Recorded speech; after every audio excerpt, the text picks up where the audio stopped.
Birth Log by TheLittlestFear. It's amazing what can come from just Googling your own name. It can even manage to be the biggest mistake of your life. The internet is both a wonderful and heinous creation, a vast digital landscape compiled of untold gigabytes of information.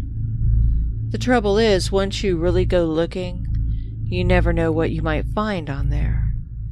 I admit fully to being a child of the internet, being one of many who were exposed to it at a young age and grew with it over time, from clunky internet connections to slick smartphones and touchscreens. Technology that would have been nothing short of futuristic to my 8-year-old eyes when I first sat behind a computer. It was 11 years ago that I accessed the internet for the very first time. Up until that point, I thought I could deal with anything that I could encounter on the internet. But I admit that the internet isn't as wonderful as I seem to make it out to be.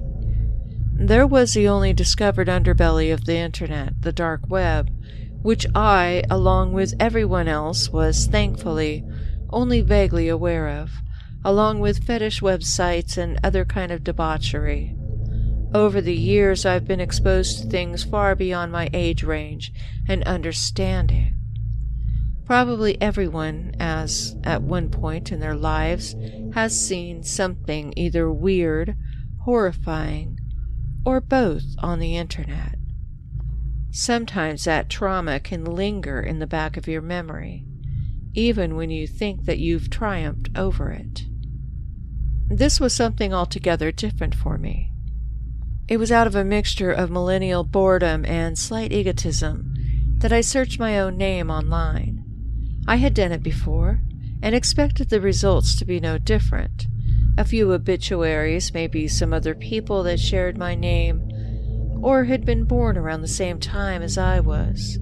You know, the usual results that one would expect to get when they search their own name.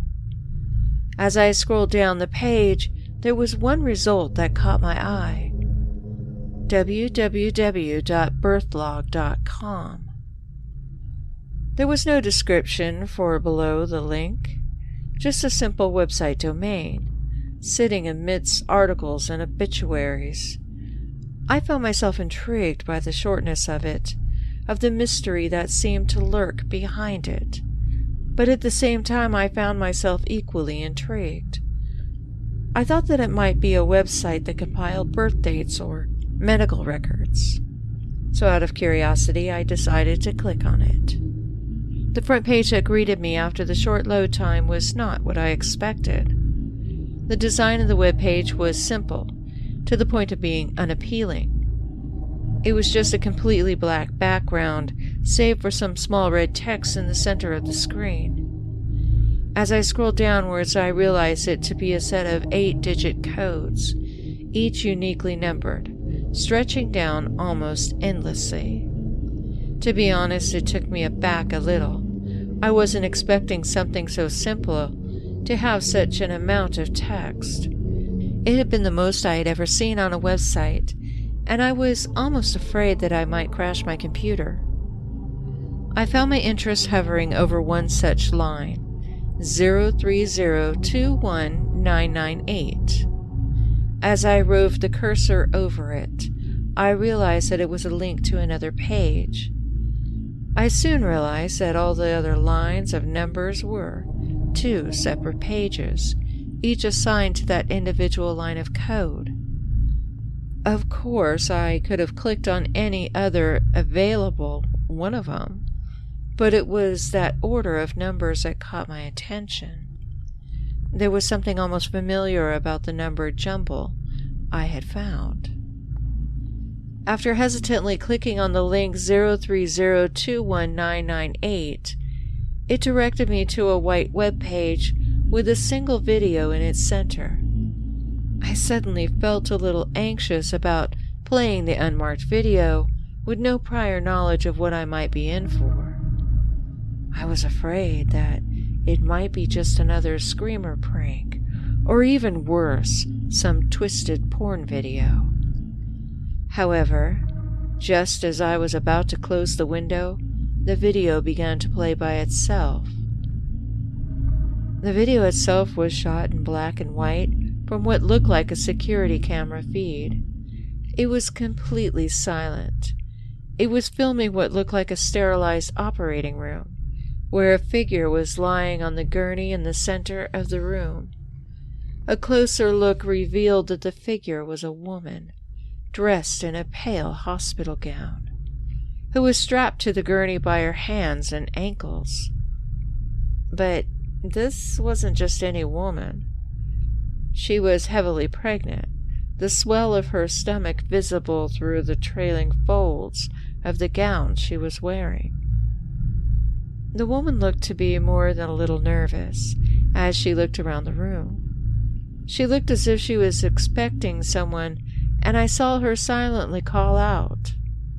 Her clothes dampened with the fine sheen of sweat under the hot operating lights that illuminated her, like an unwilling star playing out on some demented stage. The whole thing was almost theatrical to extent, like it was some clever viral marketing for some new horror movie or maybe even some obscure product. Due to the soundless quality of the video, I could only try to guess what it was that she was yelling. From the way her lips were moving, it looked like she was yelling something like Daniel or Doctor.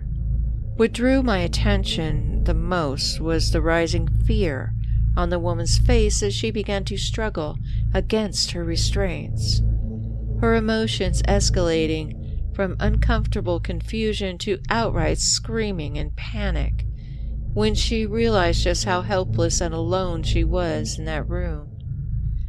I felt a nauseous wave churn upwards within the pit of my stomach. This didn't seem like acting. Her terror almost looked real. And as disturbed as I already was by the first few minutes of the video, I had a lingering dread that things would only get worse. And believe me, they did. The woman suddenly stopped struggling as three figures entered through an unseen door at the lower right-hand bottom of the screen. Her mouth fell open slightly as her face became unreadable, eyes wide with what seemed like shock or muted terror.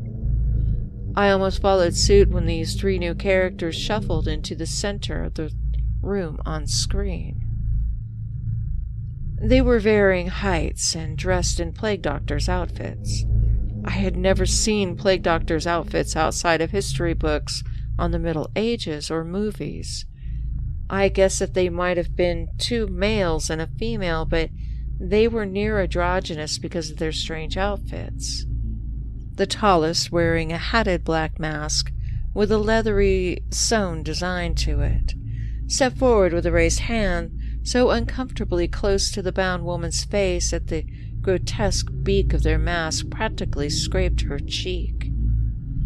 I felt unclean just watching his gloved hand rove down the side of her pale cheek, soaking up her tears as she sobbed in terror. It was almost as if he was comforting her in his own bizarre, twisted way. The other two who hovered about in the background, preparing something unseen with their backs turned to the camera, wore similar bird-like masks. The shorter of the trio, wheeling a metal tray, wore a completely white plague mask that looked like it was made out of latex from the way it reflected slightly under the dimmed operating lights. The other wore a brown mask with a brimmed hat, one that almost comically resembled a gardening one. The odd thing about all of them was the visible lack of zippers and buttons on their clothes, something that would have easily indicated to me that they were just actors in costumes, and maybe even eased the growing sense of dread I felt just watching the video. Their appearance made me even more uneasy about watching the rest of it. I was actually half convinced that this might have been some kind of twisted fetish film, just for how bizarre it was. Yet I found that I couldn't stop watching it. It was almost as if some unseen force had coiled around my chair as I was sitting there like a boa constrictor, preventing me from closing the tab or from even getting out of my seat. I even found myself morbidly curious about what new direction the already strange video would take with these three surreal new figures. I saw the woman scream again, fully terrified now as her struggles to free herself became more violent, her body jolting up from the table. He nodded to one of the others who wheeled in over a gas can, connecting it to a breathing mask. The doctor slid it over the woman's mouth, albeit with some difficulty, owing to her violent terror. Soon the woman's limbs grew limp against her captor as the gas began to take effect. Her eyes lolled to the back of her sockets as she slowly and tortuously lapsed into unconsciousness. The female of the group, wearing what looked like a plastic white mask, erected a plastic sheet of the limp body of the pregnant woman, and the tall one, the one who I guessed to be the head of the group, drew a marker and a pair of scissors from a silvery metal sheet, which I had only just noticed was there in the room, but had been too unnerved by the terror of the seemingly captive woman to even notice outside details like that. They cut away the clothes, exposing the pale skin of her vulnerably swollen belly, smattered with pinkish-red stretch marks. Under the nearby blindingly white light, it became grotesque to the point of being alien, instead of beautiful as it should have been. He began drawing an incision line down her stomach, plotting each tiny dark dash as if it was a map. I laughed out loud at this point. I nervously refused to believe that any of this was real, that this was just playing out in front of me as I sat in front of my computer. It felt more like an art project or a clip from a horror movie. As disturbing as the video had been up until this point, I couldn't accept what was going to come next. They wouldn't actually cut her open. Not on camera. As if taunting me, the leather-masked man delicately picked up a scalpel and ran it along the plotted line that he had drawn on the woman's pregnant stomach, parting the pale flesh with a rapidly growing red line. It was at this part of the video that I almost vomited, but I clutched a hand to my mouth as I sat frozen in mute terror at the silently buzzing video that continued to play out in front of me on my very monitor. It was a sight so vile yet so oddly hypnotic that I could do nothing but watch it. The plague doctor peeled back the layers of the woman's stomach, slowly exposing her red gelatinous innards that quivered and splattered onto the plastic sheet through the square space in it that the doctor was operating her on through. All throughout the ordeal, the woman remained unconscious and still breathing with the expansion of her rib cage above the bloody incision the doctors had made into her abdomen. Under the gas, she looked as if she was sleeping peacefully throughout it all. I was amazed by the fact that she was even alive at this stage. Finally, the doctor came to the quivering amniotic sac with the crater of blood and flesh he had created within the woman's body. He slowly sliced through it, transparent fluid splattering onto his dark robes. Then he felt down the scalpel on the table and reached both gloved hands into the woman's womb. He pulled out a squalling, bloodied yet fully alive infant from the woman's open womb. The white-masked doctor leaned out and snapped the infant's trailing umbilical cord near the base of the navel. It was just the way the doctor held the screaming newborn in his dark hands his masked expression completely unreadable. He stared into the infant's screwed-up features for an uncomfortably long time as their colleagues cleaned up around them, the woman still unconscious. I swore that the dark eyes almost sparkled with adulation at the child, the one that had pulled into existence just seconds before. The other one handed them a small bottle, which the tall doctor opened as he placed the baby into the other's arms. Then slowly he poured a dark tar-like mixture onto the baby's stomach as it wriggled about in discomfort. With long fingers he began to steadily massage it into the infant's torso, intermixing the mysterious fluid. It was then that the camera feed abruptly cut out.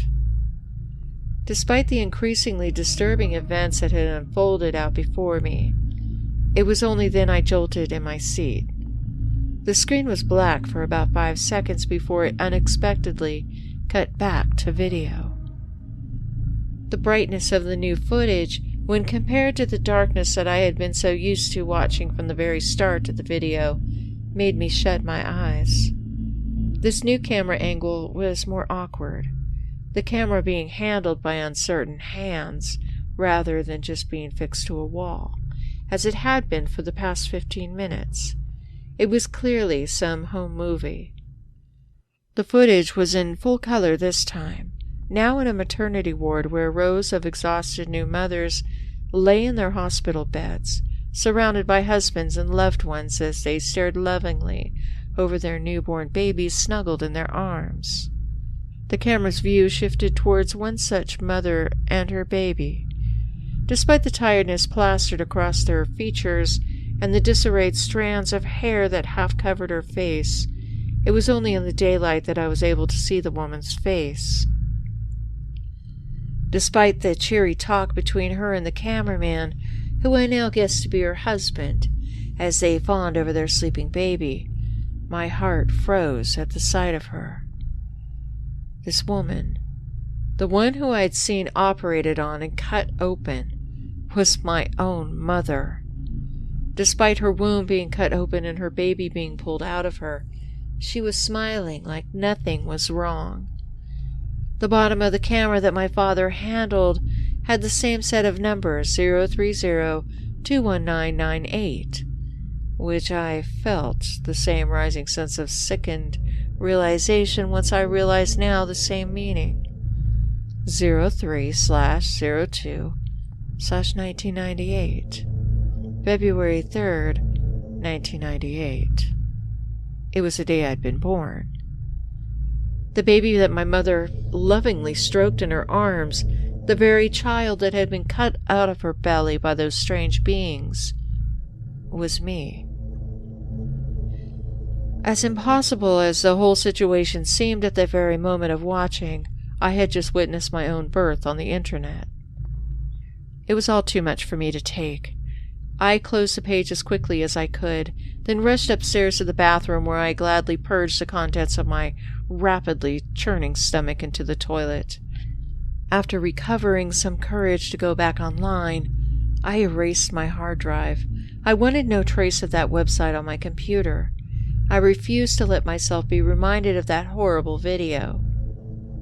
Those random lines of numbers on the website, they hadn't just been random, but completely separate dates of birth linked to other individual pages, just like my own.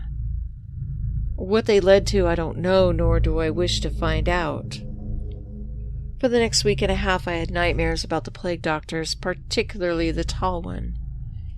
In my dreams, he would loom over me in the shadows of my bedroom as I lay there in my bed, the same way that he had loomed over my bound mother on the hospital table with a damnable small bottle in his hand.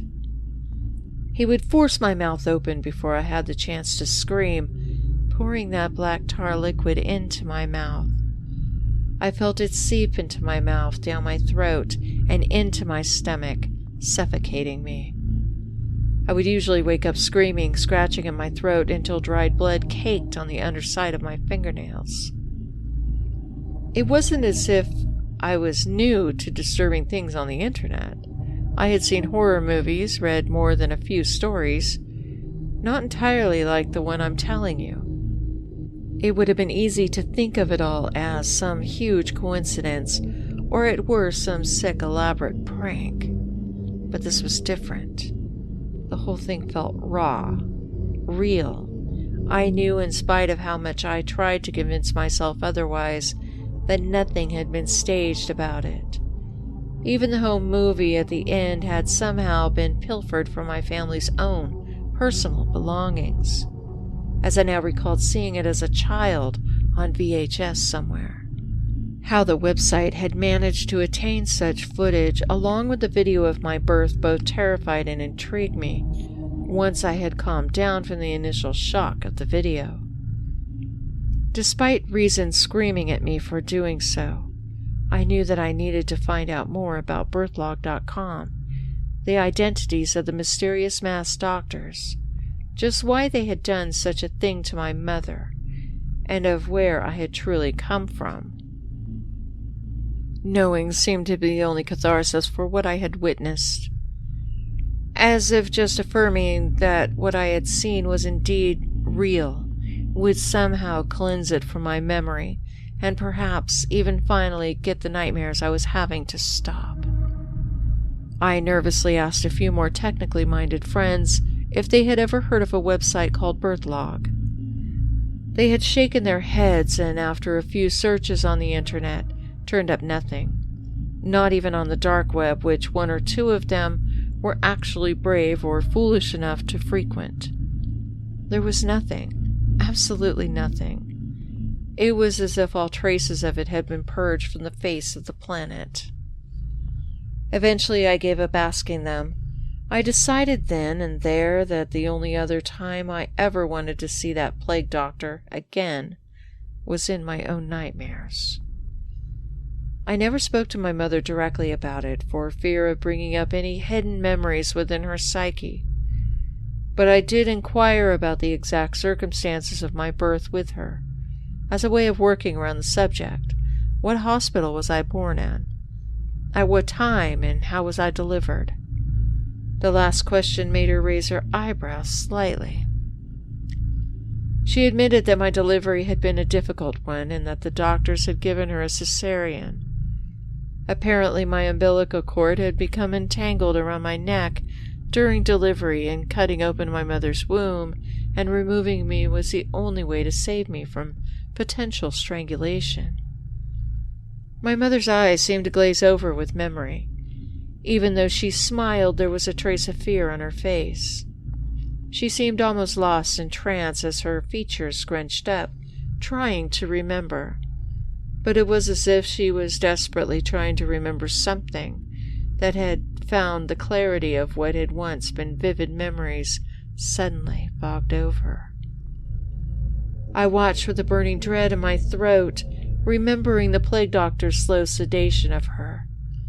She shook her head, trying to shrug off what she thought was just forgetfulness, but I saw the smile she wore was only for me, her expression more unnerved than she had been just a few minutes ago.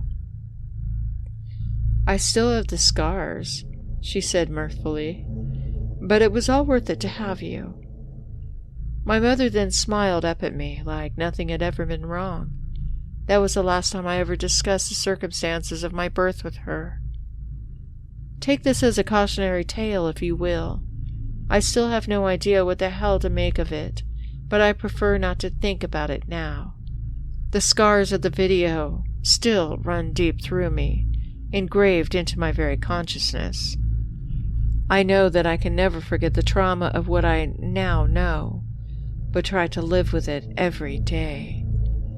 I have never been one to preach about anything, but I think it's advisable to not dig too deep while searching on the internet, because you can only dig so deep before you uncover something that you know you were never supposed to.